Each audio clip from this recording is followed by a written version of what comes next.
bother with the trombone, Jeeves? Sir? After half an hour or so, one's lips get incredibly numb. Perhaps it would be wiser not to persist with the instrument, sir. Oh, nonsense, Jeeves. I'm only concerned with your health, sir. The numbness of which you speak may be a symptom of some deeper malady brought on by overexertion of the labial and maxillary muscles. My Uncle Ernest was Oh, once... never mind your Uncle Ernest, Jeeves. Generations of Woosters have soldiered on with much worse than numb lips. I'm sure that is so, sir.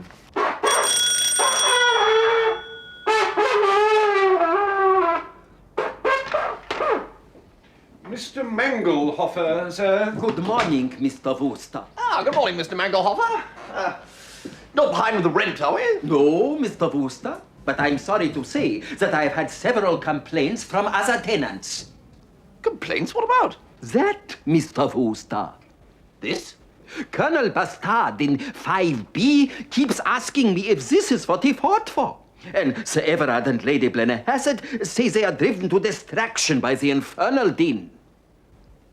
Did you say infernal din? I did.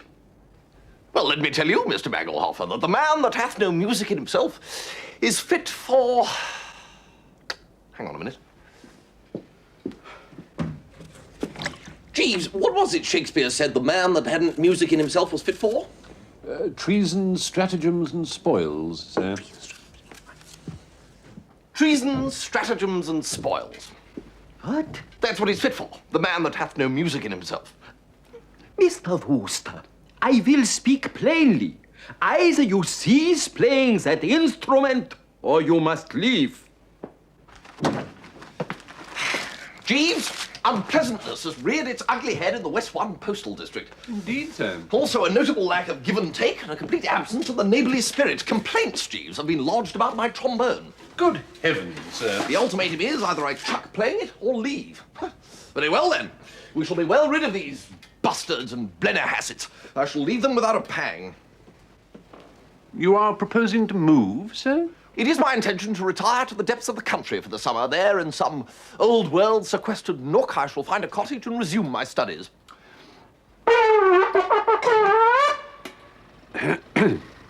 In that case, sir, I fear I must give my notice. Jeeves, did I hear you correctly? Yes, sir. You would actually consider leaving my entourage? Only with the greatest reluctance, sir. But if it is your intention to continue with that instrument within the narrow confines of a country cottage... Jeeves, you say that instrument in an unpleasant, soupy voice. Do I take it that you dislike the trombone?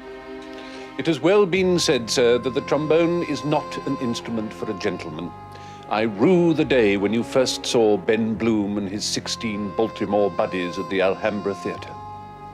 I see. And you are resolved to leave if I continue to play it? Yes, sir. Well then, leave, dash it. Very good, sir.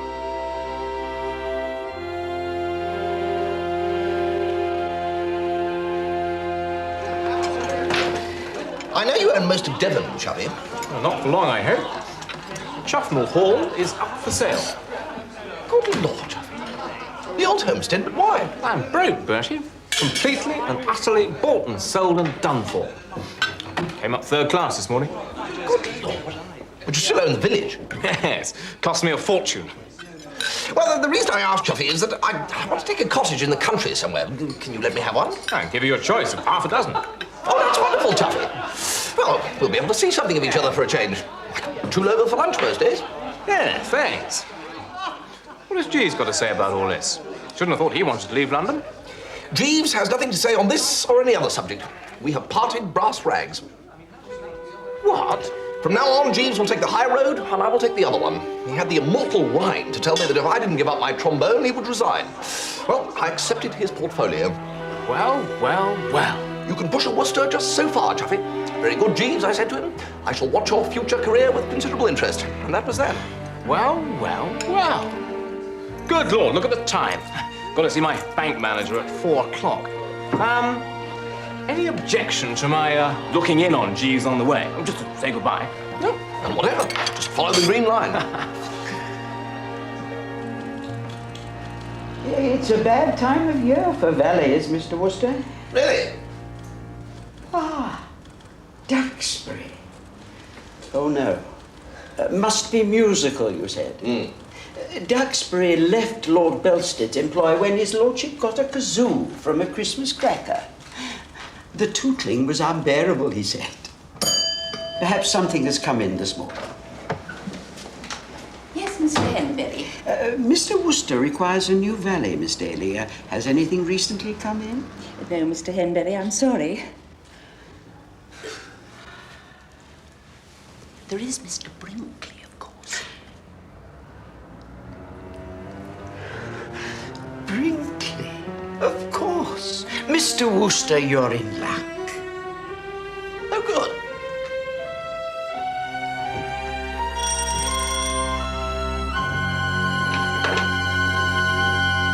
I'm Brinkley, the new valet. Mr. Wooster likes to be wakened at 10 with tea. I'm sure he does. Darjeeling in the morning. Earl Grey should he be at home in the afternoon.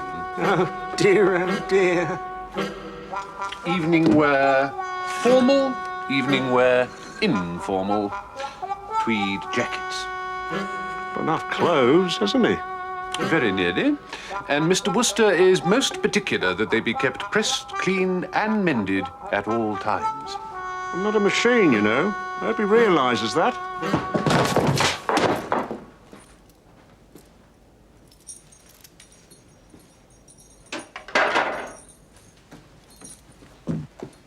I was just about to depart, Mr. Wooster. Oh. Right. Your new man is here, sir. I have been explaining his duties to him. Excellent. Good. All right, is he, Jeeves? I think you may be surprised, sir. Mr. Brinkley. Well, this is a sad day, Jeeves. Indeed it is, sir. We shall meet at Philippi, I dare say. No doubt, sir. Here is your new man, sir. What ho, Brinkley? So, do you think we're going to get along together? I don't know yet. I will say goodbye now, sir. Right, well, goodbye, Jeeves. So, Jeeves has shown you everything, has he? I told him. I'm not a machine, you know. Machine? Well, no, I didn't imagine. Well, anyway, we shall be going down to Devon for a couple of weeks this afternoon, Brinkley. I hope that meets with your approval. Don't have any say, do I? Yes, I see what you mean.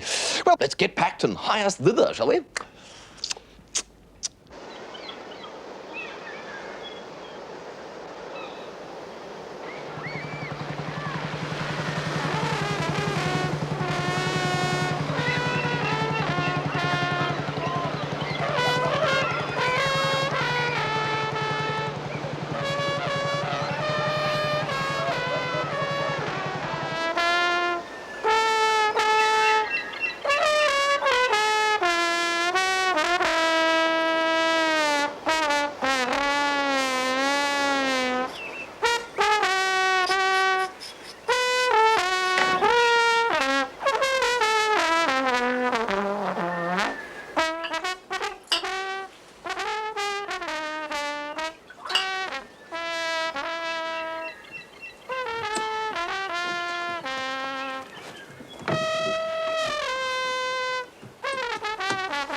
Who are you?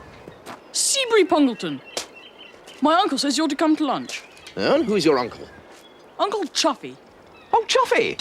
Well. Shall we be lunching alone? No, there's Mother and me and some American people. Oh, well, perhaps I'd better go and put on a suit. No. What, you think I look all right? No, I think you look rotten, but there isn't time.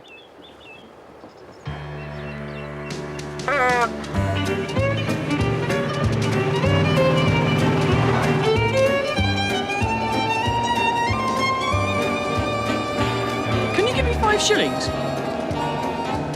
What do you mean, 5 shillings? I mean 5 shillings. Yes, but what I want to know is how we've got onto the subject. I mean, we were having a nice quiet drive, and you suddenly go and introduce this 5 shillings motif. I want 5 shillings. For protection. What? You don't get 5 shillings out of me.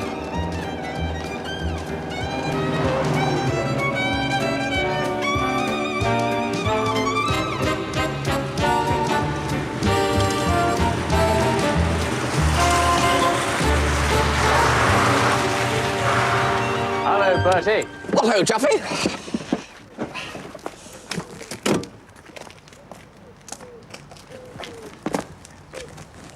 I think your nephew may have gone off his rocker, Chuffy. He's been trying to touch me for 5 bob and babbling on about protection. He's been watching gangster films. Goes around collecting protection money from everyone. I don't know what the use of today is coming to, Chuffy. Ah, well, here's his mother, my sister, Myrtle Pongleton. Myrtle, this is Bertie Wooster. Seabury's been trying to con 5 bob out of him. Oh, he means well, Mr. Wooster. He only takes from each according to his means.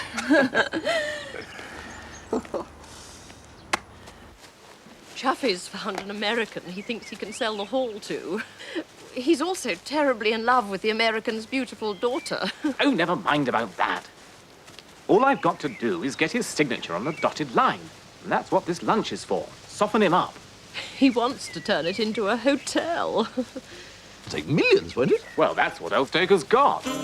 Stoker? Hello, hello, hello.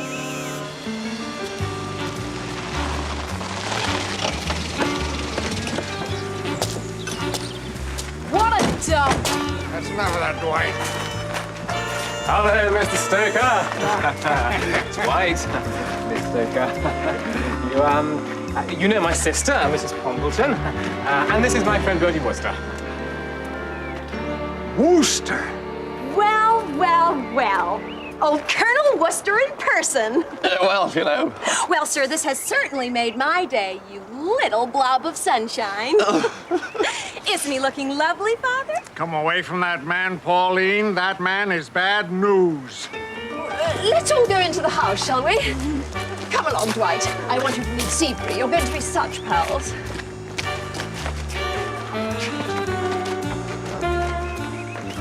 This way, Mr. Stoker. Seabury! I didn't know you knew these people, Bertie. Yes, I met them in New York, just casually. See, I thought Pauline's manner was rather warm. Really? Well, that's the American way, you know. Well, I mean, she behaved as if you were great friends. No. She gets on like that with everyone. Big-hearted, you see. Well, she does have a delightful, generous, spontaneous, impulsive sort of nature, doesn't she? Absolutely, yes. And, beautiful, too. Is she? Is she really? Well, I hadn't noticed, Chuffy. Do you know, I think it might be best if I didn't join the throng at the luncheon table. Got a bit of a headache. Are you sure? Well, I'd better go in. Right.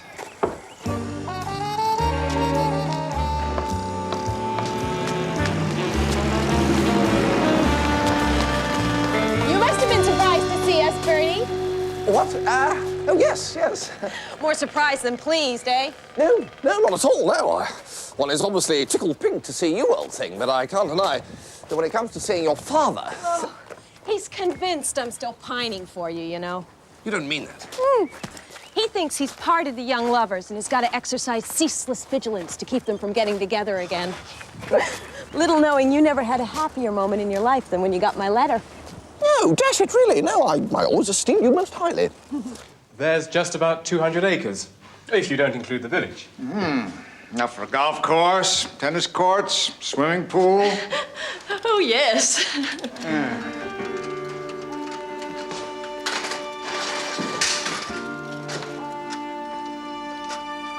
I've got 3 like this at home. Give me 5 shillings. Why should I give you 5 stupid shillings? Protection. Tell me about Marmaduke. Marmaduke? I don't think I know him. Lord Chufnell, idiot. Marmaduke. It's a beautiful name. Hello. What do you mean? Well, no one would say that Marmaduke was a beautiful name wantonly and without good reason. All right. Less of this Sherlock stuff. I'm not trying to hide anything. You love this, excuse me, this Marmaduke? I'm dippy about him, Bertie. Don't you just worship the way his hair sort of fluffs up at the back? My dear girl, I have better things to do than go about staring at the back of Chuffy's head. The front's bad enough.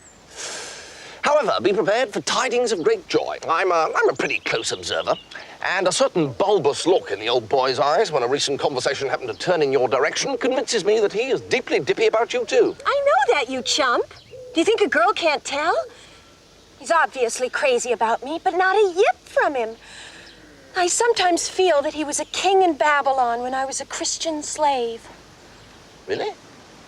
Well, you know best, of course. Very doubtful I'd have said myself. You're a friend of his. You could give him a hint. Tell him there's no need for cold feet. It is not cold feet. It's a matter of delicacy. We men have our code in these matters. We feel that it ill beseems us to make a beeline for a girl like a man charging into a railway restaurant for a bowl of soup. What nonsense!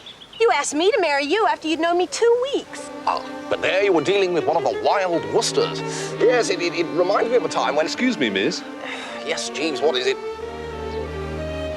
Jeeves! You've come back! Yes, well, Jeeves, you acted rashly, but I shan't hold it against you.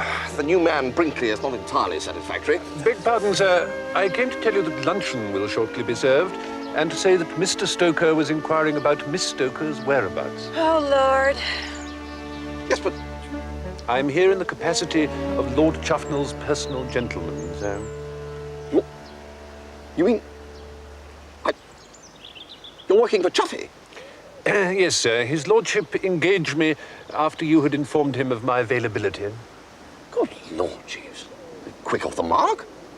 His lordship was kind enough to say that a good man is hard to find, sir. That's true, God knows. Look, I better push along before my father starts getting suspicious. Don't forget, Bertie, will you? A little hint in a certain person's ear? The matter shall receive my promptest attention. I don't know where that girl got to. You don't suppose she's with that Wooster, do you? Oh, Bertie? No, shouldn't think so. No, he's gone. Asked me to apologize. She knew him in New York, did she? Knew him? Huh. Pauline only went and got herself engaged to him. And if I ever see that degenerate hanging around her again, I will not be responsible for my actions.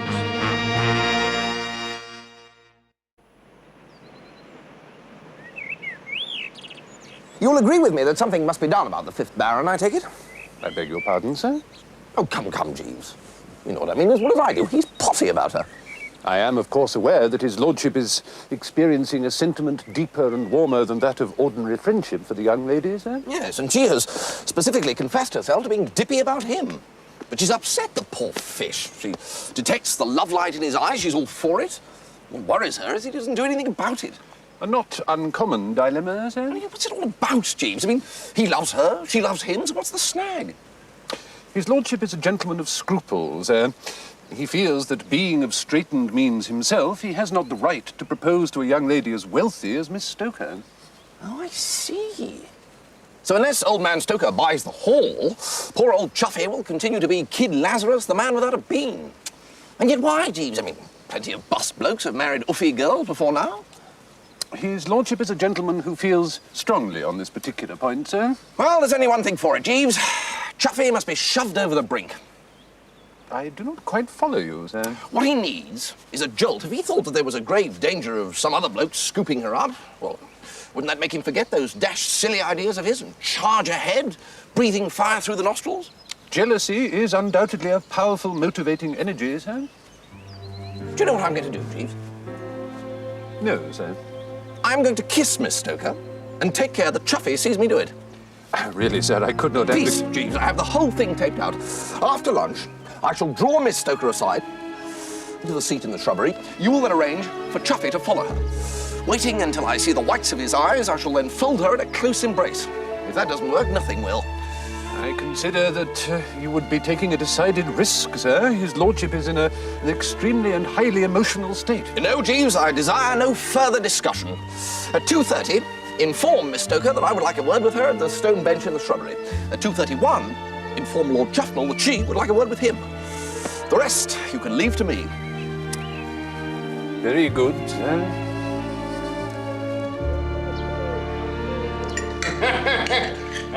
propeller's going to take about a week to repair.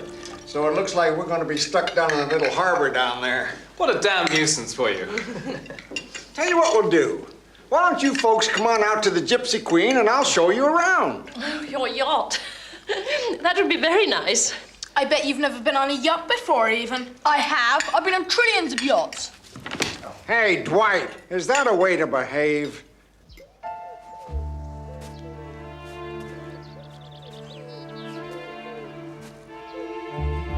Give me 5 shillings! I won't give you 5 stupid shillings!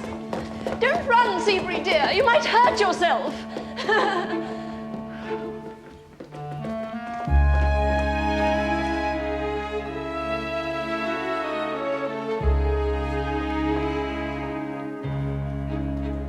You said you wanted to talk to me. Ah, well, quite. Let's sit on the bench, old thing. Right. That fella Jeeves, does he come with a house? I sure would like a fellow like that to look after me. Well, you haven't agreed about the house yet. Oh, sure we have. You got yourself a deal. You're going to buy it? Absolutely. Where's Pauline?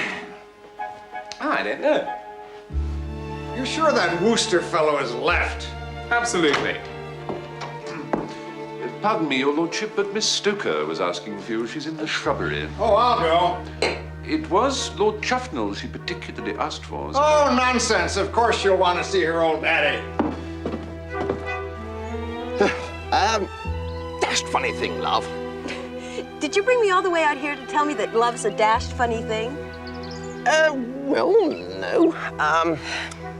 What I want to know is why did that child demand 10 shillings from me? Oh, I wouldn't worry about that. Right, this is it. What are you doing? Bertie! Wooster! Ah! What in Hades do you think you're doing? Well, I think he's got a touch of the sun, Daddy. He'll have a touch of my boot if he starts all this again. look, I can explain. Pauline, go back to the house. You come too, Daddy. Let me tell you, Wooster, one more stunt like this and you'll find yourself in need of serious repair. Oh, look, obviously, I wouldn't dream of that. Enough, I say. No, all I was trying to do... Quiet! Right.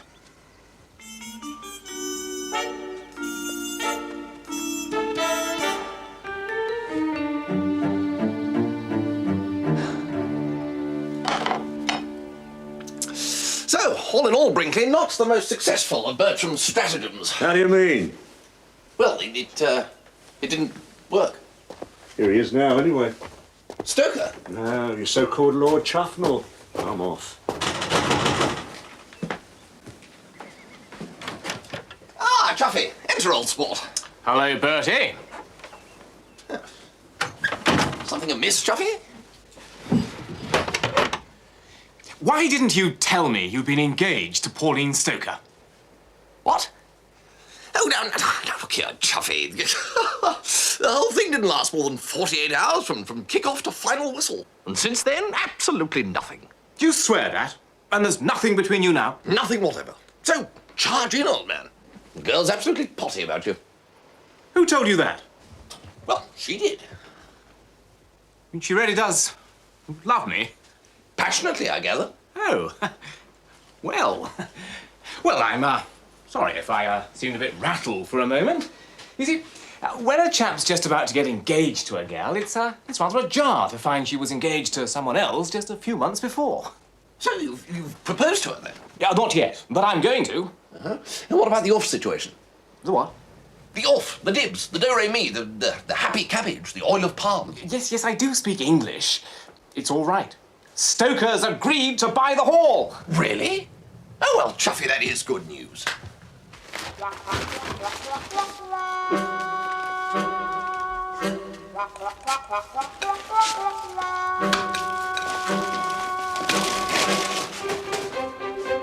I'm going to pop the question tomorrow. We've been invited out to the yacht. Wonderful. Well, Chuffy, I hope you'll be very, very happy. I can honestly say that Pauline is one of the nicest girls I've ever been engaged to.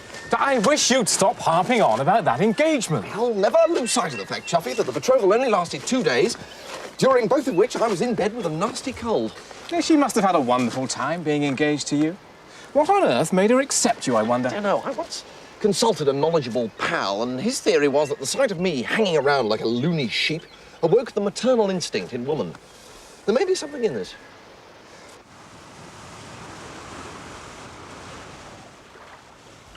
I'd like to propose a toast. Ladies and gentlemen, to the Chuffnell Hall Hotel. Chuffnell Hall Hotel. This is just my room. There's loads more.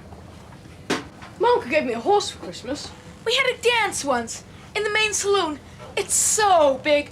Thousands of people dancing. Give me 5 shillings. Hades was that?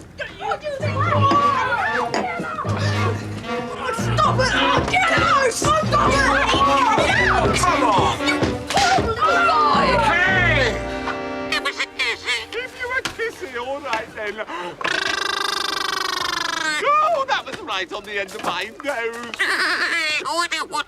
Bend over. Oh, bye-bye. Boo. Booty, booty, booty, boo.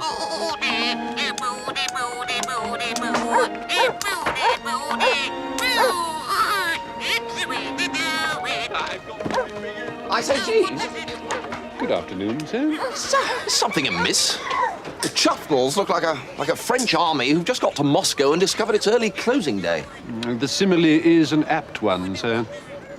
Go straight to your room and stay there, you horrible little child! But he was only...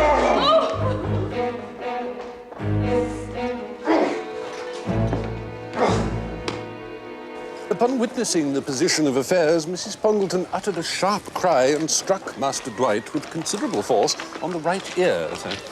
Upon which, of course? Precisely, sir. Mr. Stoker, espousing the cause of his son, aimed a powerful kick at Master Seabury. Oh, Jeeves, tell me you got him.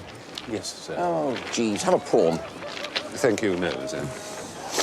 A heated altercation then broke out between Mrs. Pongleton and Mr. Stoker.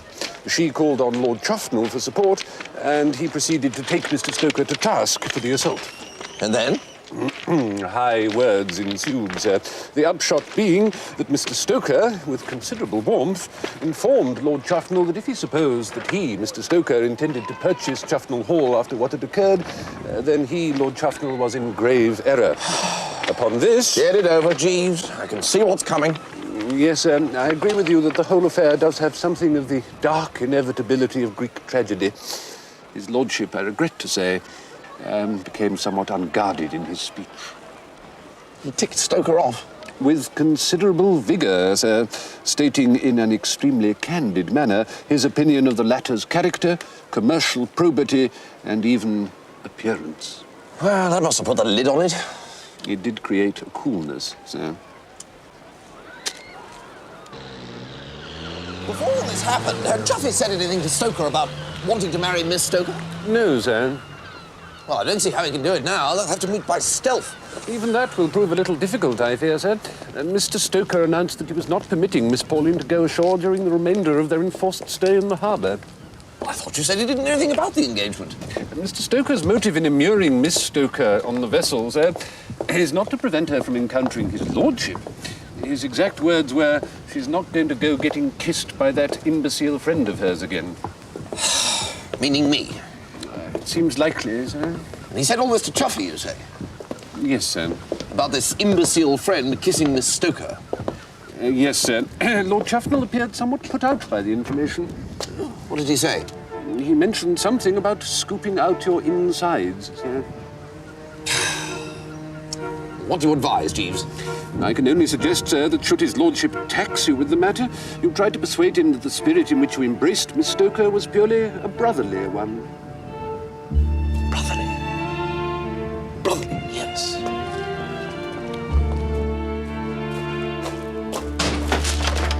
Here, where is he?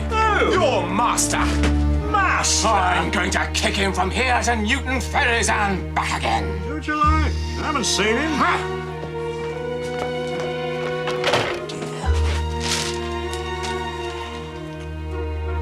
Good afternoon, my lord. You haven't seen a rather... there he is. Chuffy, old man. Skulking in here, eh? Skulking? Oh, Jack, no, far from it. Oh, Jeeves told me all. Too bad, too bad. No, I little thought when I bestowed a brotherly kiss on Pauline Stoker by way of congratulating her on your engagement. Now, we weren't engaged then. No, quite, no. Well, I'm aware of that, Chuffy. Your putative engagement, I should have said. No, I little thought what trouble would come bobbing along so soon afterwards. What do you mean, brotherly? Well, brotherly. Well, Stoker didn't think it was brotherly. No, well, we all know what sort of mind Stoker's got, don't we? No, had you been there, you'd have seen exactly how brotherly it was and given it the Chuffnell seal of approval, I'm sure. Well, all right. But in future, a little less of this fraternal stuff. Yeah, just so. I don't want to feel when I'm married that at any moment I might come into the room and find a brother and sister act in progress. You still intend to marry this Pauline, then? Well, of course I intend to marry her. But what about the Chuffnell scruples? I mean, if old Stoker doesn't buy the hall, aren't you rather by way of being back in the position you were before? Not able to marry the Uffy girl because you haven't got the Mazuma? No, that's all changed. I was a fool. What does money matter? I mean, love's love. Well, you never spoke a truer word, old sport. No, if I were you, I'd write her a letter embodying those views, just so she knows what the SP is. Bertie, I will. And what's more, Jeeves shall take it to her. Well, thus removing any chance of old Stoker intercepting it. How will Jeeves get it to her? Stoker wants to employ Jeeves. Jeeves shall go to him. Oh, I see. You mean, operating under the Stoker banner, Jeeves will be free to come and go as he pleases. Exactly. Well, this certainly has put the butter on the spinach. I shall go and tell Jeeves at once. I suppose she really does love me. Oh, dash it, old chap, didn't she say so? But it just seems so dashed odd, her letting you kiss her. Oh, but yes, she naturally divined that the embrace was purely brotherly. Yes, brotherly. Yes, of course. Yes.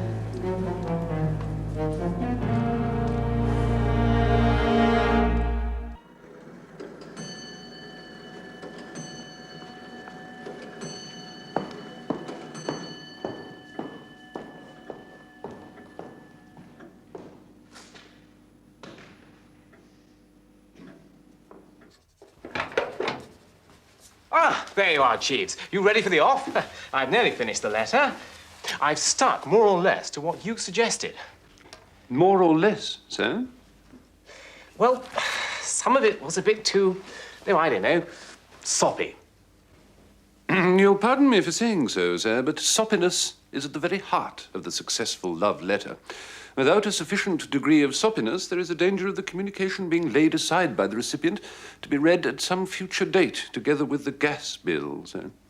Well, the only bit I left out was that bit about her name being twined round my heart like roses round a cottage door. Oh, pity, sir. An old favourite, perhaps, but it still has the capacity to move, given the appropriate march of events. Well, I just couldn't bring myself to it, Jeeves. Very good, sir. And, I hope you'll be very happy in your new employment. Thank you,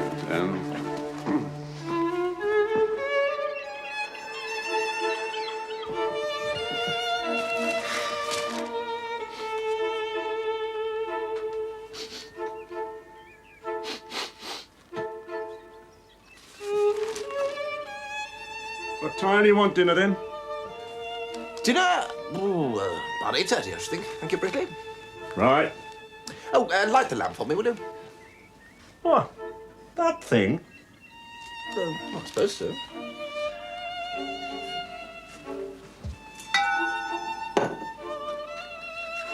I'm used to the electric, you know. Brickley, there's a curious smell. Smell? Ah, show me pie.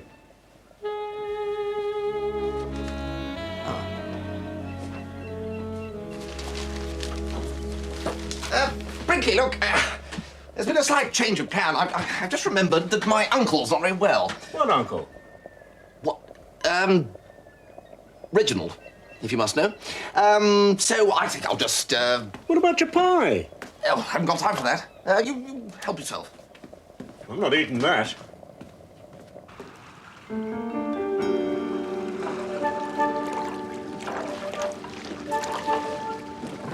Ahoy there, Gypsy Queen. Who's there? It's Jeeves. It's permission to come aboard? Oh, come aboard, Jeeves. So, tired of these English aristocrats, eh, Jeeves? I wouldn't put it quite like that, sir.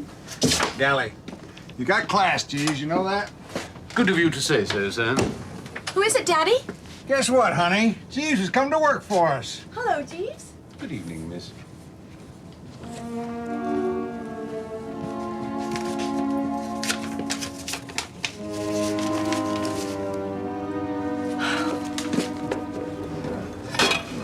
Both the breasts are? And the legs.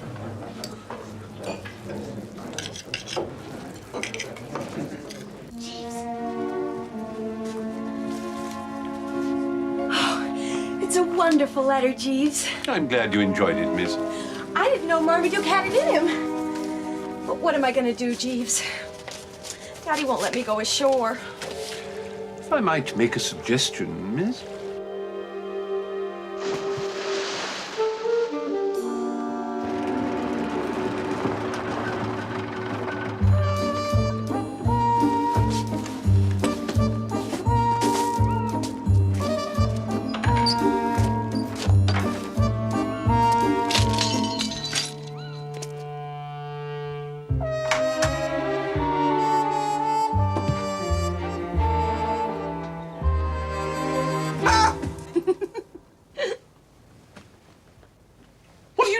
Hello, Bertie. But you're in my heliotrope pajamas. I know. Well, they suit you, I must say. Thank you. What on earth is this? It's my swimsuit. You swam ashore from the yacht? Yes. Why? You know, Bertie, you ought to be in some sort of home. I am. My own. The point I would like to thresh out is what on earth are you doing here? What on earth did you want to kiss me like that for in front of Father? I thought he was Chuffy. You thought my father was Marmaduke? The idea was to let Chuffy observe you in my embrace and thereby get him keyed up to propose to you. You know, there's a sort of woolly-headed duckiness about you, Bertie. If I wasn't so crazy about Marmaduke, I could easily marry you. No. Don't even dream of it. No, it's all right. I'm going to marry Marmaduke. Ah, well, now we come right back to it. You swim ashore from the yacht. Why? You break a window and dump yourself in my little home. Why? Because I wanted somewhere to lie low till I could get clothes, of course. I can't go to the hall in a swimsuit. You came ashore to get to Chuffy. Your man Jeeves said you'd be delighted to help. Oh, he did he? Bertie, you sound annoyed. Well, I am annoyed.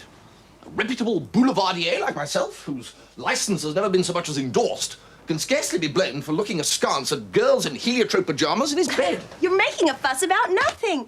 All I wanted to... What was that? It's Chuffy. It's Father. We'll hide. Yeah, you best go downstairs. I'll see the light. See the light?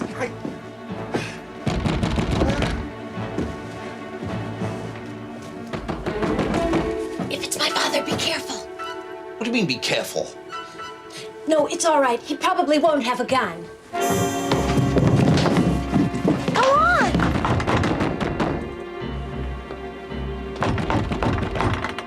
Hello, yes? It's Sergeant Wooster. Frankly sorry to keep you so long. I was just thinking of this and that. Sort of reverie, if you know what I mean. Are you aware, sir, there's a window broke? Constable Dobson here spotted it and thought he'd best wake me up to investigate. Oh, the broken window. Yes. I know about that. The problem is, sir, the danger of marauders getting through. I thought I did see a marauder getting through, Uncle Ted. What? You young muttonhead, why didn't you tell me before? I think we'd best search the house, sir. Oh, no, Sergeant. Quite out of the question. Well, please yourself, sir. But you're shackling the police in their duty. That's what you're doing, shackling us. The marauders are probably lurking, sir. I give you my word, Sergeant, there are no marauders. I'm sorry. Come, Dennis. He's being obdurate.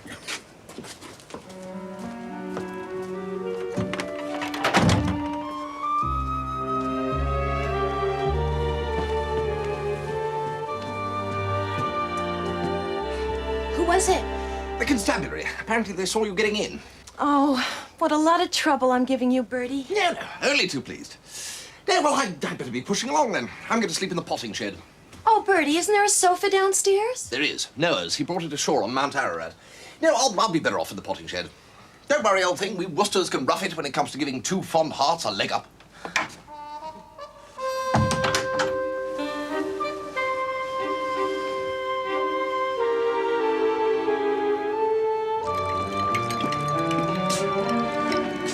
Jeeves! Miss Pauline's gone. Gone, sir? She's not in her room. She's not anywhere. Good heavens, sir. You don't think that she could have gone ashore to see that Mr. Wooster, sir? Wooster? Of course. I knew it. Perhaps we should go ashore to search for her, sir. Good idea, Jeeves. Come on.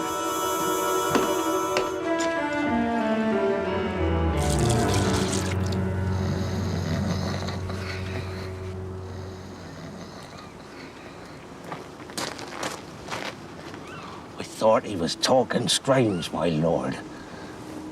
He said he'd been in a reverie. Then Constable Dobson sees him going into the potting shed.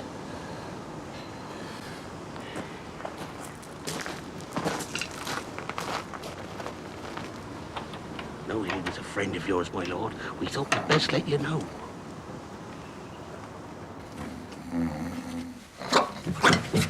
What? What? It's all right, Bertie. It's me. Sergeant Voules is worried about you. Brought me along to have a look. Well, Sergeant Voules is an ass.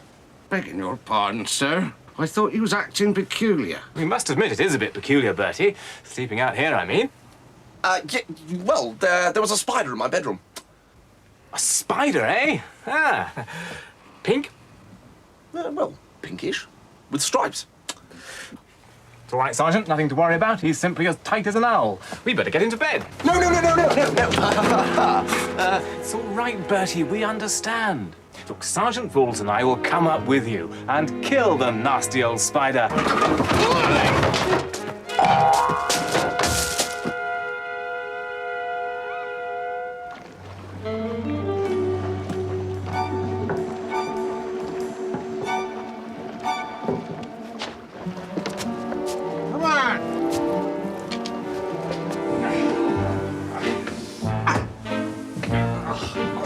What happened? I think you must have tripped and fallen, sir. No, Chuffy! Don't open that door. I know, Bertie, I know. You'll soon be in Betty Buy's now. No. Please. No.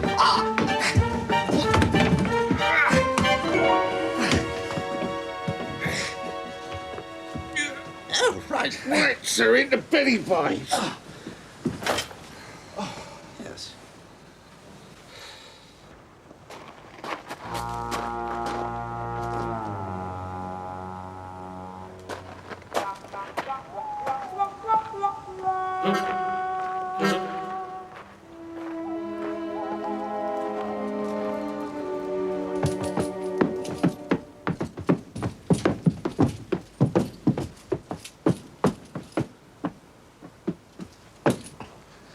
There, sir.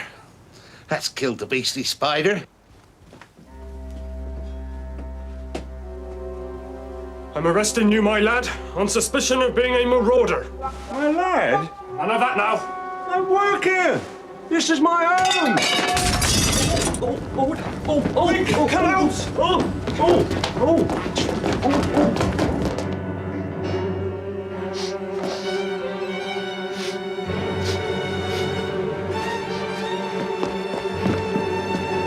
The room downstairs is on fire! Come on! I'm coming, my lord. Go on, Sergeant. Dennis, if you're down there, fix the fire brigade.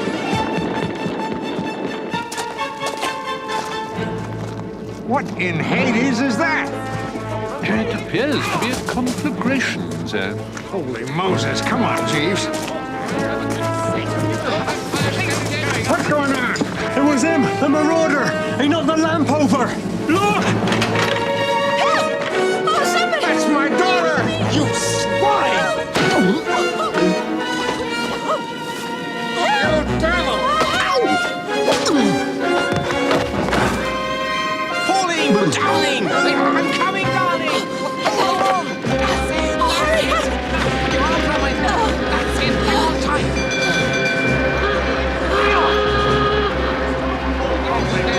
Come on, Jeeves. Go on, stare over. Look sharp,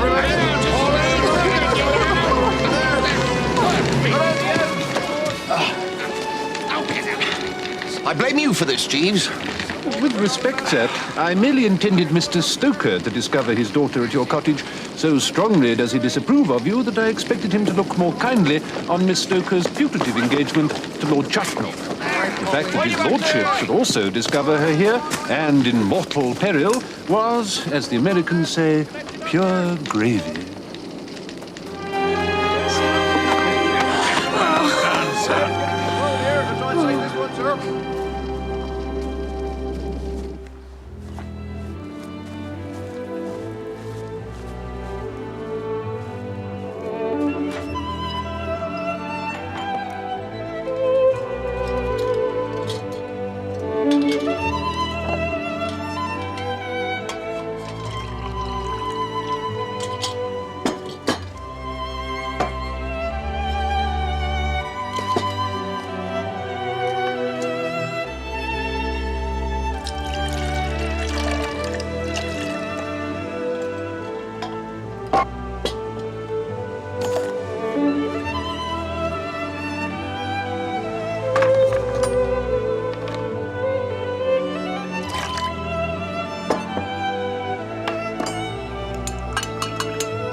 Good morning, sir.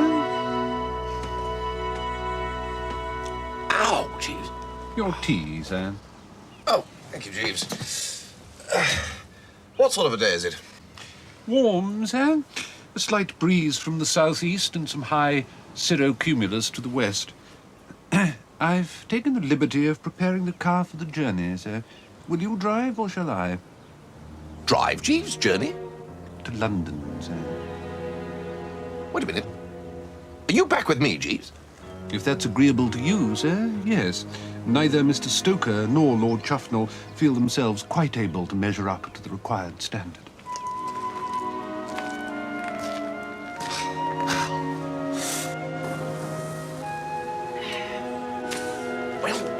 Well.